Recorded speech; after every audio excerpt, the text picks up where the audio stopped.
I'd seen it 6 years before, and so I kind of revisited season 1 and 2. Yeah, and I wasn't that aware. So actually, for me, like it's been wild, sort of getting onto a job and then discovering it's got such a passionate and enormous fan base. So it's just such a privilege. I mean, normally you're sort of working so hard on something for a year or so, and then just praying that somebody watches it. So to have an existing fan base is amazing. I think it's like, well, first, I mean, you've got the romance, but also it's an amazing world that the show creates. And it's difficult to put your finger on what that is, but you can totally get lost and in that really immersive world.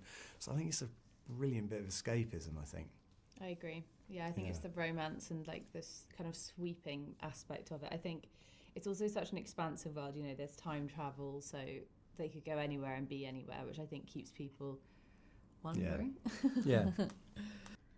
I mean, I love Scotland. So a lot of the time it felt like I was just on holiday with my mates. But I mean, there's challenges to filming in Scotland as well. Midges, when you're wearing a kilt and they get up your kilt, is not so something I'd wish on anyone. Yeah. But it's wherever you point your camera, it's just going to be beautiful, isn't it? So yeah. And living in Glasgow and kind of being able to on weekends just go to a loch or go on a massive walk is like pretty amazing as well. Yeah. We do kind of treat it like a holiday, which I should probably stop doing so much of, but yeah. A lot of whipping goes on, doesn't it? A lot of quite whipping. homoerotic, really. Especially when all these handsome men keep taking their tops off. Yeah, it's a lot of whiffing. Whiffing? A lot of whiffing. Whipping and whiffing, yeah. I learned something about Lord Lovett that I quite liked. Mm-hmm. That his name was, his death was the reason we have the expression laughing your head off, because as he was guillotined or beheaded, probably. Beheaded is what I'm looking for. As he was beheaded, he looked up and saw part of where the execution was happening collapse onto a group of lords, English lords, and watched them die. So he laughed as he saw them dying, and then as his head got cut off. So that's laughing your head off. And that's what amazing. I learned that about his character / Tony Curran told me that. Yeah. And I'm stealing it for all the press. I would double check. There's not much Tony wouldn't tell you, so I think we will have to go and fact check that. Yeah.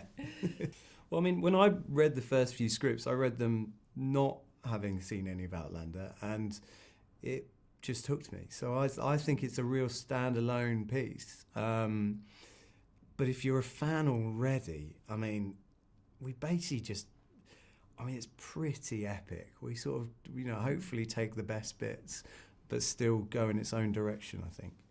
Yeah, I agree. Yeah. I think it has the essence of Outlander, but it very much like builds its own story and focuses on different, it's got romantic love, but it's also got the clan dynamics and familial love, and the stuff that maybe we saw at the beginning of Outlander is explored, I'd say, a little bit more in depth, because we don't, cross worlds immediately. We've had a few drunken nights together, yeah. Yeah.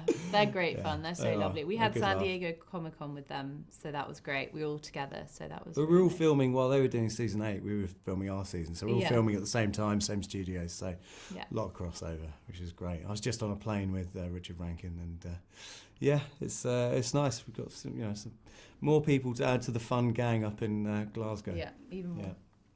Yeah, my holiday continues. Holiday part 2, yeah. Endless vacation. It's very reassuring. I mean, it really, to get renewed before the first season comes out is very rare. So that's very reassuring when that got announced, because we actually hadn't seen the first few episodes by that point. So we were like, maybe this has worked then. That's a good sign. Yeah. But it's lovely. Yeah, and fun to learn where the characters go and take them on new journeys. And we're always getting the scripts as we film, so we leave on a cliffhanger, don't we, as well? Yes. So I would have been really disappointed if we hadn't found out what happened. Yeah, that's true. Yeah, I think it did give us a freedom, which was nice. I mean, we had the starting point of Claire, but other than that, we were able to create our own characters, which was and nice not to, I guess, to have the pressure, I guess. If you love a character in a book, then lot of pressure on the actor to then go and bring what you've imagined into real life. So, yeah, nice not to have that extra pressure on us.